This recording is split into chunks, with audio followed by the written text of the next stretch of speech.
Baik. Pertanyaannya ya, pertanyaannya adalah tadi bagaimana bagus mana apa masyarakat menitipkan zakatnya ke LAZ atau ke BAS. Ya, lebih terpercaya mana gitu, Pak? Ya, baik. Bagus pertanyaannya. Yang pertama saya ingin sampaikan, sebelum menjawab ke BAS atau LAZ, ada lagi pertanyaannya nih. Bagus mana menitipkan zakat atau menyalurkan zakat ke lembaga, ya, ke institusi atau ke individu? Atau maksudnya apakah bagus mana menyalurkan zakat ini diserahkan ke lembaga atau eh, langsung dikasih langsung kepada mustahik? Ya, sebelum ke pertanyaan tadi, eh, saya ingin menjelaskan dulu yang pertama ini. Ya, tadi pertama akan lebih baik menyalurkan zakat itu ke lembaga. Ya, kenapa? Karena zakat ini kan nilainya sebetulnya eh, relatif ya, bisa besar, bisa kecil.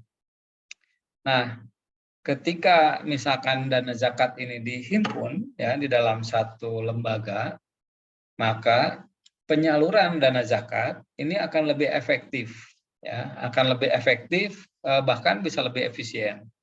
Contohnya gimana?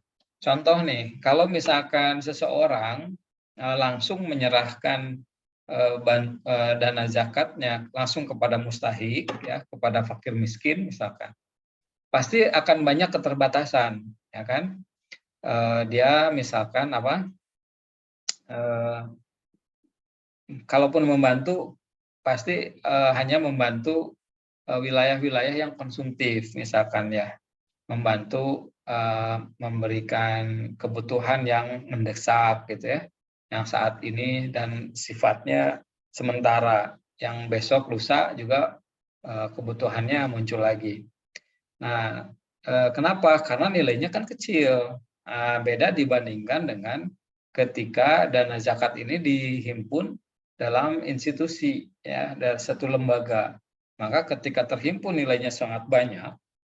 Nah, ketika kita akan membantu masyarakat atau melakukan pemberdayaan kepada fakir miskin, ini bisa dilakukan bantuan atau pemberdayaan ekonomi secara sistematis, ya, juga komprehensif, ya, tidak hanya diberikan modal usaha, tapi juga sebelumnya bisa diberikan pelatihan, ya, kemudian diberikan modal usaha dan kemudian melakukan pendampingan, ya, bahkan bisa dibangun inkubasi bisnis, ya, ketika dana itu dikelola oleh lembaga.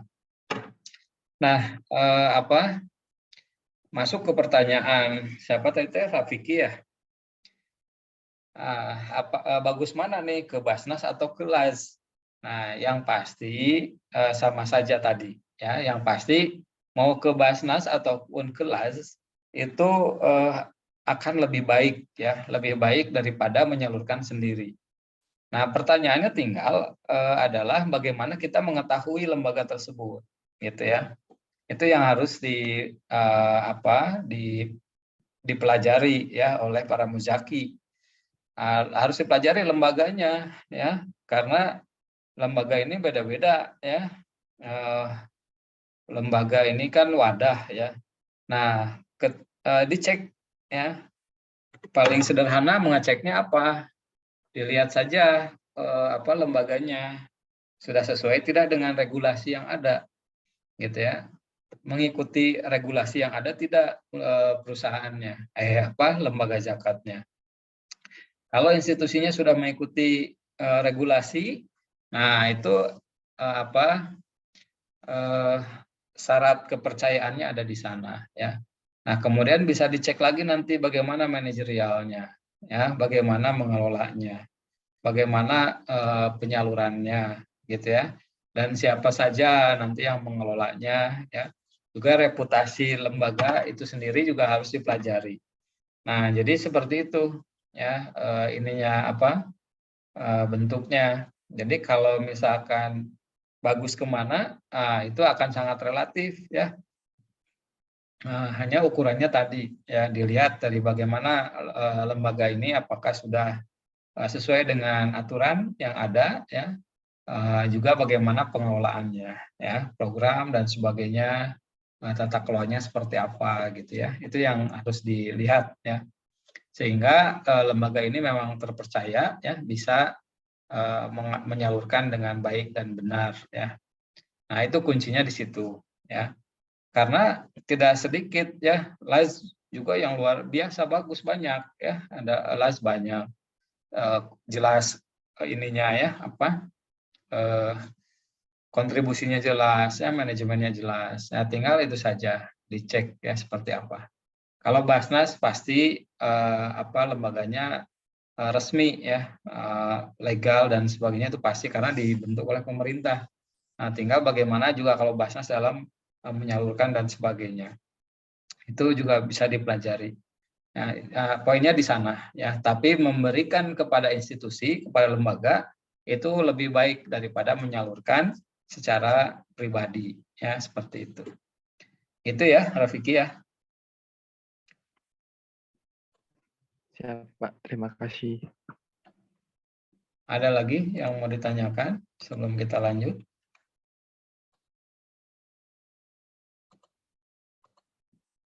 Absennya bisa sekalian sambil diisi ya. Sudah dibuka. Baik, kita lanjut sekarang. Nah, di dalam pasal 2 ya. Di pasal 2 ini ada asas. Nah, sekalian tadi ya misalkan apa untuk mengeceknya kemana lembaga ini baik atau tidak, ya cek ini. Ada asas yang harus diperhatikan bagi pengelola zakat ya, baik Basnas maupun LAS ya. Yang pertama adalah asas syariat Islam ya, mengacu kepada syariat Islam, ketentuan Islam. Kemudian juga amanah ya, amanah ini sesuai dengan tupoksinya ya, sesuai dengan tanggung jawabnya. Nah, itu amanah itu ya. Kemudian juga kemanfaatan. Nah, makanya tadi ya dicek apa program ini bagaimana dalam menyalurkannya ya. Lembaga ini tuh bagaimana program penyalurannya. Apakah baik atau tidak ya, memiliki manfaat atau tidak ketika dana zakatnya sudah dititipkan, dikelolanya seperti apa bisa dilihat dari program ya. Apa saja program penyalurannya. Kemudian juga keadilan ya. Nah, ini harus melakukan asas keadilan. Jadi asas keadilan itu sesuai porsinya gitu ya, adil itu. Jadi kalau misalkan apa suatu masyarakat yang masih membutuhkan masyarakat yang fakir misalkan ya, masyarakat fakir itu harus diberikan. Kalau misalkan kita akan melaksanakan pemberdayaan ya, pemberdayaan masyarakat melalui zakat. Nah, kelompok masyarakat mustahik ini kan banyak ya, ada 8. Misalkan ada 2 nih, fakir dan miskin. Ini 2 kelompok ini kan kelompok duafa ya. Yang kalau pemberdayaan itu ada di sini. Ya, biasanya di fakir dan miskin. Fakir ini kemarin sudah kita bahas ya. Kalau fakir ini sama sekali yang sangat sangat ya untuk kebutuhan dasarnya saja kurang ya. Nah, yang kena bencana gempa tuh ya sampai habis rumahnya, ekonominya habis ya, atau misalkan ada keluarganya atau tulang punggungnya yang meninggal. Nah, ini keluarga jadi fakir. Nah, kalau yang miskin kemarin sudah kita bahas ya. Kalau yang miskin itu apa? Jadi dia punya penghasilan tapi tidak cukup ya untuk memenuhi kebutuhan dasarnya ya, bukan untuk memenuhi kebutuhan tersiernya ya, tapi untuk memenuhi kebutuhan dasar. Nah, kalau adil itu ini proporsi ya, yang fakir dengan yang miskin misalkan dibantunya, jadi tidak harus sama rata ya adil itu ya. Kalau yang fakir dia harus dibantu langsung bantuan konsumtif gitu ya. Ininya bantuan hidup dasar. Jadi bukan disuruh membangun dulu modal usaha. Ya, itu misalkan ya, keadilan itu. Atau misalkan orang dalam satu keluarga nih. Ini ada 8, satu keluarga ada 8 orang ya, ada 8 jiwa dalam satu keluarga, yang satu cuma 3 orang, misalkan dalam satu keluarga itu. Nah, tentu pemberian bantuan kepada keluarga yang 8 orang itu harus lebih besar daripada keluarga yang hanya 3 orang. Nah, itu adil ya. Nah, keadilan itu di sana. Jadi harus adil dalam menyalurkan. Kemudian juga kepastian hukum. Nah, jadi harus jelas segala sesuatunya tadi ya, harus sesuai dengan regulasi. Ya, baik dalam menghimpun dana ya, menghimpun dana itu harus dari dana-dana yang halal. Ya, tidak boleh dari dana-dana yang tidak halal. Nah, apalagi dalam menyalurkannya ya. Kalau menyalurkannya juga harus secara benar ya. Itu benarnya itu ukurannya ada di hukum ini, peraturan dan regulasi. Kemudian terintegrasi dan akuntabilitas. Ya, nah sehingga harus dicek juga ya bagaimana suatu lembaga zakat ya ini harus dicek ya integrasi dan akuntabilitas. Mengecek akuntabilitas ini sebenarnya mudah ya, tinggal dicek saja punya rencana enggak gitu ya. Kalau ada rencana rencana strategi ya, rencana jangka panjang, jangka pendek, kemudian dicek juga ada nggak evaluasinya. Gitu. Nah itu bisa kita lihat kalau satu lembaga akuntabilitas itu bisa dilihat di sana. Ya kalau dia punya rencana strategi, punya punya anggaran, budget, rencana anggaran, juga ada evaluasinya, ya buku laporan dan sebagainya. Nah itu pasti akuntabel ya. Nah tentu dilihat hasilnya juga ya dari situ. Paham ini ya? Jadi harus berasaskan ini ya dari A sampai G. Nah, ini ya pengolah zakat itu, baik Basnas maupun Laz ya. Nah, selanjutnya tujuan dari pengolahan zakat. Nah, dalam undang-undang ini diatur tujuan dari pengolahan zakat ini ada dua. Yang pertama, meningkatkan efektivitas dan efisiensi pelayanan dalam pengolahan zakat. Ini yang pertama. Kalau efektif apa? Efisien.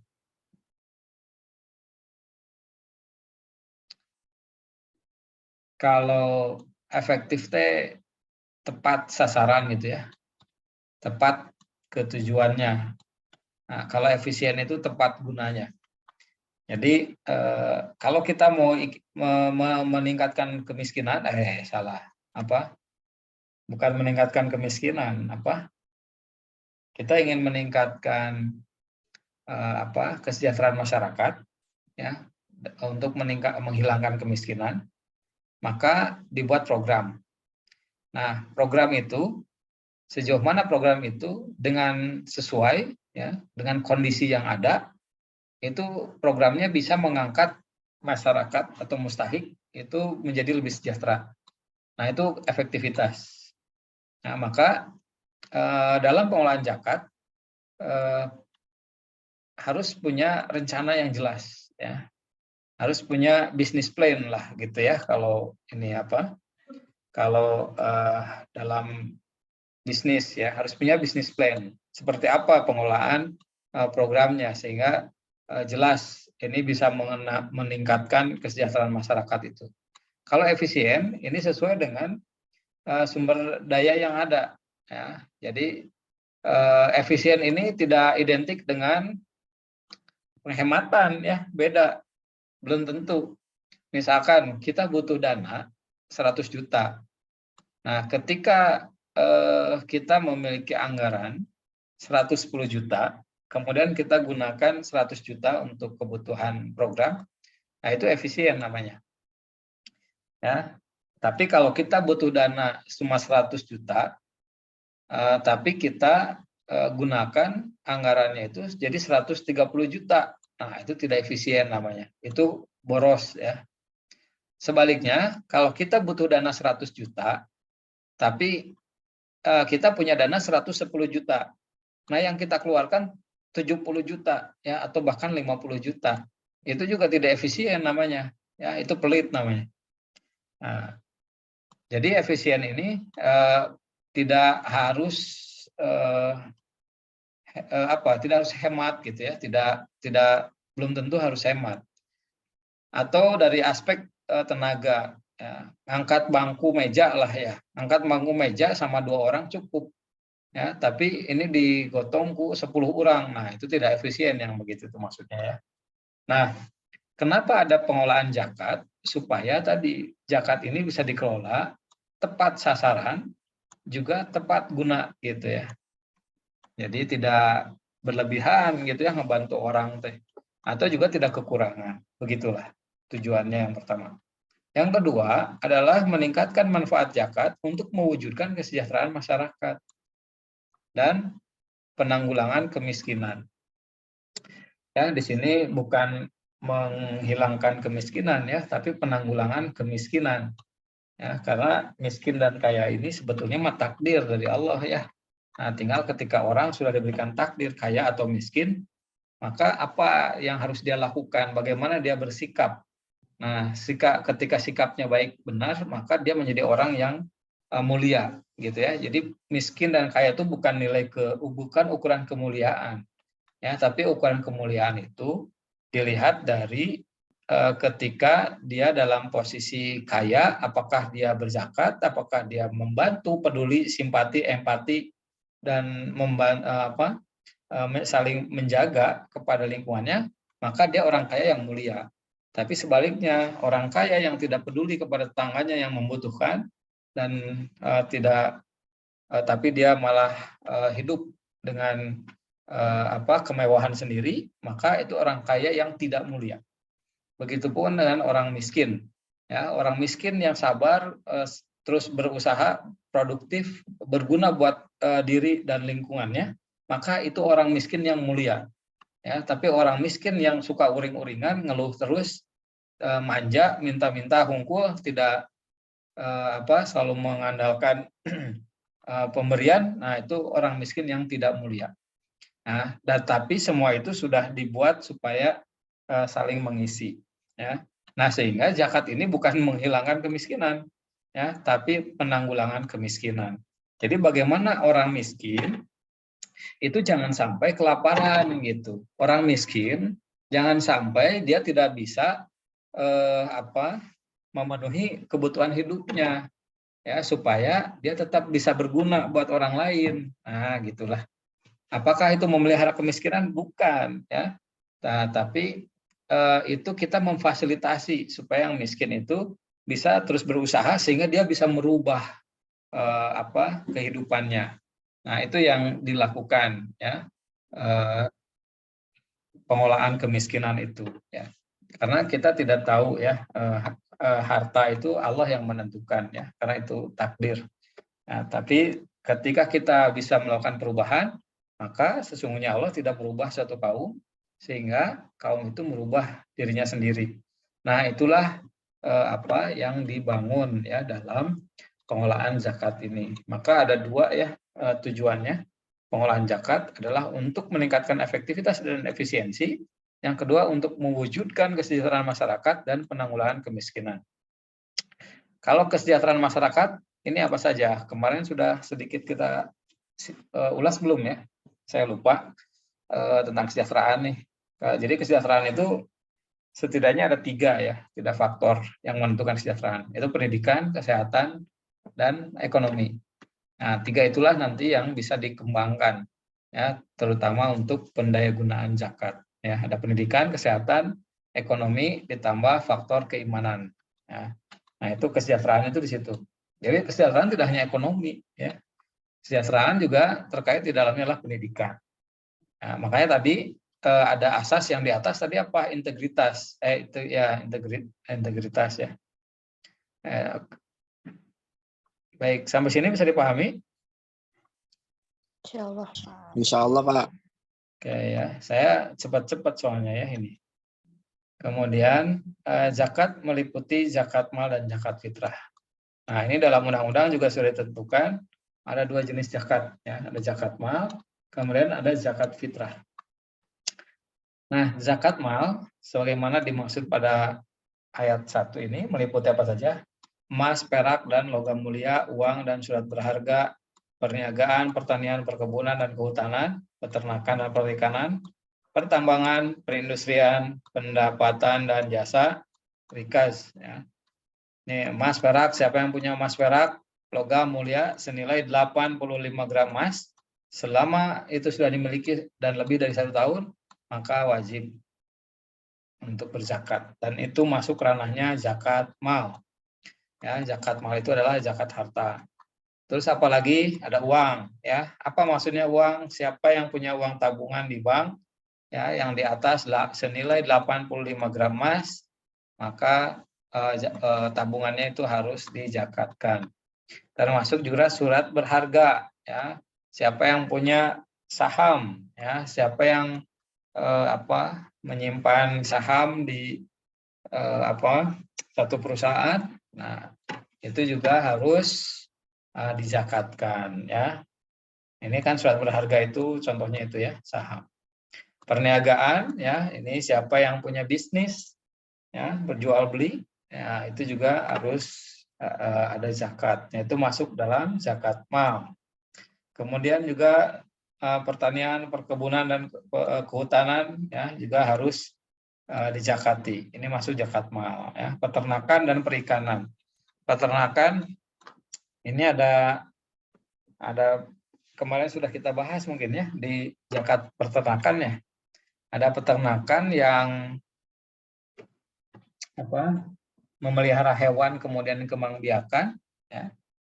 Ada juga yang memelihara hewan kemudian dikembangbiakan tapi tidak dijual ya, hanya dimiliki gitu ya. Ada juga yang beternak untuk dijual. Nah, itu ya, ada berbagai jenis nih ya peternakan. Perikanan juga sama. Ya. Kemudian ada pertambangan ya, perindustrian, pendapatan dan jasa, ini yang disebut zakat profesi itu. Ya, siapa yang jadi dokter ya, dokter kemudian dia buka praktek di rumahnya. Nah, itu juga masuk ke zakat mal. Atau ada konsultan hukum ya, konsultan pendidikan, konsultan juga itu masuknya di harus ada zakat malnya. Rikaz juga adalah harta temuan ya. Barang siapa yang menemukan harta juga itu harus dizakatkan. Nah, zakat mal sebagaimana dimaksud ayat 2 merupakan harta yang dimiliki oleh muzaki perorangan atau badan usaha. Nah, jadi yang dimaksud zakat mal ini adalah hartanya yang dimiliki oleh muzaki atau badan usaha. Jadi bisa perorangan, bisa juga perusahaan. Syarat dan tata cara penghitungan zakat mal dan fitrah dilaksanakan sesuai dengan syariat Islam, gitu ya. Jadi mengikuti ke fikihnya ya, tapi diatur juga dalam Perbasnas ya, nanti bisa kita bahas lebih lanjut. Nah, ini ya ketentuan lebih lanjut mengenai syarat dan tata cara penghitungan zakat mal sebagaimana dimaksud pada 4 diatur dengan peraturan menteri. Tadi kita lihat ya ada PMA ya, ada peraturan Menteri Agama. Nah, di sana diaturnya. Oke, terus ada Badan Amil Zakat Nasional, saya kira ini menceritakan tentang Basnas ya. Seperti apa Basnas, syarat keanggotaan ya dan sebagainya, ini bisa dibaca. Dan yang perlu dibahas lagi adalah, nah ini juga ada LAZ ya. Ini di sini mengatur bagaimana syarat-syarat LAZ ya, pembentukannya ya, pokoknya mah syarat-syarat dan ketentuan LAZ ya seperti apa. Nah, paling di sini nih saya mau tekankan terkait pengumpulan, pendistribusian dan pendayagunaan dan pelaporan. Ini adalah aktivitas utama dari lembaga pengelola zakat, Basnas maupun LAZ. Yang pertama pengumpulan, yang kedua pendistribusian, yang ketiga pendayagunaan, yang keempat pelaporan. Ya, pengumpulan adalah tadi ya bagaimana mengupayakan para muzaki itu bisa dihimpun. Nah, kemudian kalau pendistribusian ini adalah penyaluran terhadap aspek-aspek yang konsumtif. Jadi contohnya apa? Pembagian sembako. Terutama pendistribusian itu kepada mustahik yang fakir. Ya, yang fakir itu buat makan aja nggak ada misalkan ya. Nah, ini pendistribusian namanya. Kalau pendayagunaan Ini lebih pada aspek untuk meningkatkan kesejahteraan. Misalkan dikasih modal usaha gitu ya untuk meningkatkan pendapatannya. Nah, ini pendayagunaan namanya. Kalau pendistribusian itu lebih sifatnya konsumtif, kalau pendayagunaan itu produktif ya. Nah, juga adalah pelaporan. Jadi setiap aktivitas baik dari penghimpunan ya atau pengumpulan maupun penyaluran itu harus dilakukan pelaporan. Nah, dalam penyaluran apa yang harus dilakukan? Ini kalau saya seperti ini kursornya kelihatan nggak geraknya? Kelihatan, Pak. Oh, ada ya? Oke.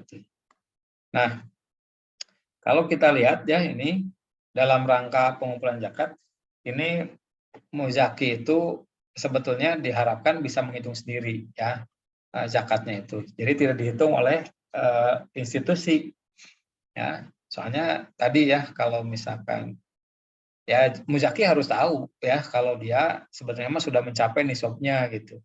Nah, terus hartanya apa saja yang muzakinya harus tahu.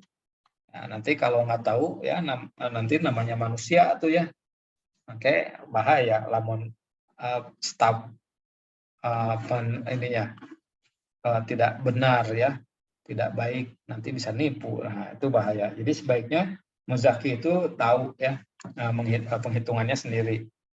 Nah, makanya yang perlu dibantu oleh amil ya oleh petugas zakat adalah tadi memberitahu bagaimana cara menghitungnya. Nah, kemudian kalau tidak bisa menghitung sendiri ya baru bisa minta bantuan ke Basnas. Kalau sekarang itu sudah banyak aplikasi ya. Rata-rata setiap website baik di Basnas maupun lembaga zakat itu ada aplikasi untuk menghitung zakatnya ya. Jadi tinggal menginput berapa penghimpunannya, penerimaannya, pendapatannya berapa, nanti otomatis ya akan muncul ininya. Nah, zakat yang dibayarkan oleh muzaki kepada Basnas atau LAS dikurangkan dari penghasilan kena pajak. Nah, ini ada keuntungan nih dengan undang-undang ini. Ya, apa maksudnya pasal 22 ini? Bahwa jadi kalau misalkan kita sebagai pengusaha misalnya ya, kan tiap tahun bayar pajak tuh, baik pajak penghasilan ya, pajak perusahaan, pajak pegawai dan sebagainya lah. Pokoknya semua pajak kan dibayarkan setiap tahun juga sama kepada pemerintah. Nah, zakat ini menjadi bagian yang mengurangi nilai yang kena pajak. Nah, misalnya tahun ini kita berzakat sebesar 250 juta. Nah, maka ketika nanti kita akan membayar zakat, angka 250 juta ini dihitung menjadi pengurang nilai harta yang kena pajaknya gitu. Jadi kalau misalkan seorang punya aset terus nilainya sekian ya. Nah, sebelum dihitung berapa pajaknya itu dikurangi dulu nilai yang sudah dibayarkan dari zakatnya ya, sehingga dengan undang-undang ini ya, para pengusaha yang sudah bayar zakat besar nah itu bisa membantu mengurangi nilai kena pajaknya sehingga pajaknya jadi lebih berkurang kan gitu ya dari nilai hartanya. Paham ya yang ini? Bukan mengurangi pajak ya. Bukan mengurangi pajak tapi mengurangi nilai penghasilan yang kena pajaknya. Nah, Basnas atau LAS ini wajib memberikan bukti setoran zakat ya. Jadi setiap ada yang berzakat itu wajib ada buktinya ya. Nah, ini pendistribusian pasal 25. Zakat wajib didistribusikan kepada mustahik sesuai dengan syariat Islam. Kemudian ini diingat-ingat nih ya, pasal 25 nih. Zakat wajib didistribusikan kepada mustahik sesuai dengan syariat Islam. Pasal 26-nya, pendistribusian zakat sebagaimana dimaksud dalam pasal 25 dilakukan berdasarkan skala prioritas ya, dengan memperhatikan prinsip kemerataan, keadilan dan kewilayahan. Ya, jadi zakat ini pertama harus didistribusikannya berdasarkan syariat Islam. Yang kedua berdasarkan ini pemerataan, keadilan dan kewilayahan. Jadi mengutamakan wilayah setempat gitu ya. Makanya Basnas Kota Bandung, maka penyalurannya di Kota Bandung gitu ya. Basnas Kota Bogor di Bogor yang utamanya gitu ya. Nah itu yang ininya. Contohnya begitu. Terus pemerataan. Jadi kalau misalkan di Bandung tuh ada 30 kecamatan, maka 30 kecamatan ini harus tersentuh gitu ya. Tidak boleh hanya misalkan di satu kecamatan saja gitu. Nah, pendayagunaan pasal 27. Zakat dapat digunakan untuk usaha produktif dalam rangka penanganan fakir miskin dan peningkatan kualitas umat. Pendayagunaan zakat untuk usaha produktif sebagaimana dimaksud ayat 1 dilakukan apabila kebutuhan dasar mustahik telah terpenuhi. Nah, ini syaratnya. Ya, jadi tadi kita mengenal ada pendistribusian dan pendayagunaan ya dalam penyaluran zakat ini. Kalau pendistribusian tadi yang produk konsumtif kan, bantuan kayak sembako ya, bantuan hidup dasar lah yang untuk memenuhi langsung kebutuhan saat itu. Ada pendayagunaan ya, pendayagunaan ini untuk meningkat yang produktif ya, untuk meningkatkan kualitas umat. Nah, ini syaratnya apa? Syaratnya si penerima manfaatnya atau mustahiknya itu harus sudah terpenuhi dulu kebutuhan dasarnya gitu. Jadi kalau dia belum punya penghasil, belum bisa cukup makan, maka dipenuhi dulu kebutuhan makannya, baru dibantu pendayagunaannya kayak gitu ya. Paham ya yang ini ya? Kemudian pelaporan tentu harus melaporkan ya. Pembinaan dan pengawasan juga ini tadi terkait masyarakat, peran serta masyarakat. Nah, masyarakat dapat berperan serta dalam pembinaan dan pengawasan terhadap Basnas dan LAS. Ya, pembinaan yang dimaksud dilakukan dalam rangka meningkatkan kesadaran masyarakat untuk menunaikan zakat, memberikan saran untuk peningkatan kinerja Basnas dan LAS. Ya, jadi masyarakat tuh bisa menyampaikan, memberikan usulan, ya, memonitoring, mengawasi, itu bisa. Ya, ini untuk pembinaan pengawasan juga bisa ya oleh ini penyampaian informasi ya apabila ada terjadi penyimpangan dan sebagainya. Ini boleh masyarakat ya memantau, memonitoring, ya, bahkan memberikan saran dan kritik gitu ya. Nah, ini ada larangan nih yang perlu dipahami juga. Setiap orang dilarang melakukan tindakan memiliki, menjaminkan, menghibahkan, menjual, atau mengalihkan zakat, infak sedekah, dan atau dana sosial keagamaan lainnya yang ada di dalam pengolahannya. Jadi kalau seorang sudah punya izin ya mengelola zakat, itu tidak boleh harta yang dikelolanya itu dijaminkan ya ke bank misalkan jadi jaminan ya, pinjam ke bank dari jaminan dana zakat nggak boleh ya, atau menghibahkan, menjual ya, atau mengalihkan ya. Misalkan menjual dari ada aset nih, ada wakaf, ada infak motor untuk pengolahan zakat misalkan, terus dijual motornya, itu nggak boleh. Kecuali ada alasan yang jelas ya, misalkan ada nilai buku yang sudah habis dan sebagainya. Pasal 38, setiap orang dilarang dengan sengaja bertindak selaku amil zakat melakukan pengumpulan, pendistribusian, atau penyaluran zakat tanpa izin pejabat berwenang. Nah, ini ya tidak boleh nih orang mengelola zakat tanpa izin. Nah, ini di undang-undang. Lalu apa dampaknya dari larangan-larangan ini? Ini ada di pasal 39. Setiap orang yang sengaja melawan hukum tidak melakukan pendistribusian zakat sesuai dengan pasal 25, nah yang tadi, ya, yang tidak sesuai dengan syariat Islam pendistribusiannya, maka masuk ke ranah hukum pidana. Ya, pidana itu artinya bisa dipenjara. Ya, dan apa hukumannya? Penjaranya 5 tahun. Dan dendanya 500 juta. Itu. Pasal 40, setiap orang yang dengan sengaja dan melawan hukum melanggar ketentuan sebagaimana pasal 37. Pasal 37 apa? Ini sudah mengelola dana zakat infak sedekahnya tapi dijaminkan misalkan ya, atau menjual atau dialihkan jadi milik perusahaan mana gitu ya. Nah, itu apa sanksinya? Penjara juga 5 tahun. 41 ini yang melanggar pasal 38. Nah, apa pasal 38? Ini mengumpulkan dana tanpa izin. Ya, mengumpulkan jadi amil ya, mengumpulkan, mendistribusikan dan mendayagunakan tanpa izin. Nah, maka hukumannya apa? Penjara 1 tahun. Nah, ini ya, ini terkait Undang-Undang Nomor 23 ya. Yang lainnya nanti silahkan dibaca ya, dipelajari.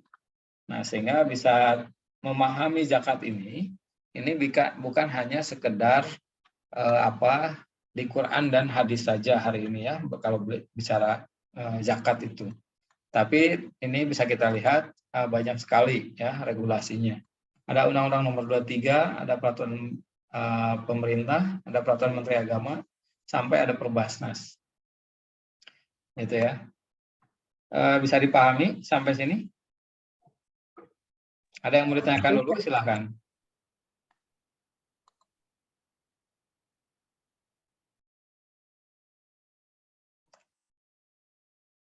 Jelas? Jelas, Pak. Insya Allah, Pak. Oke, jelas ya.